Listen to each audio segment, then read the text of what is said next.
Telangana high court తీర్పును దిల్సుఖ్ నగర్ జంట పేలుళ్ల ఘటన బాధితులు స్వాగతించారు. దోషులకు సరైన శిక్షే పడిందని హర్షం వ్యక్తం చేశారు.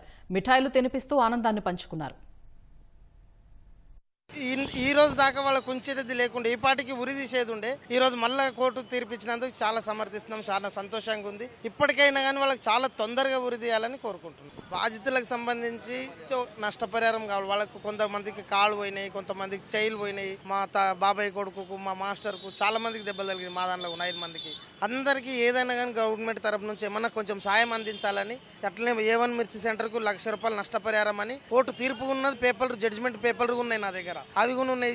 అది గవర్నమెంట్ అన్న కానీ, కోర్టు అన్న కానీ, ఎవరన్నా కానీ తొందరగా ఇస్తారని మేము కోరుకుంటాం. కనీసం బాధితులకన్నా కానీ నష్టపరిహారం అందించాలి. వానికి కోట్లు పెట్టి మేపేయడానికంటే బాధితులకు కొంచెం ఇచ్చేసి వాడిని జల్దీ ఉరి తీసేసి ఈ బాధితులకు కొంచెం ఆదుకుంటుంది గవర్నమెంట్ అని కోరుకుంటాం.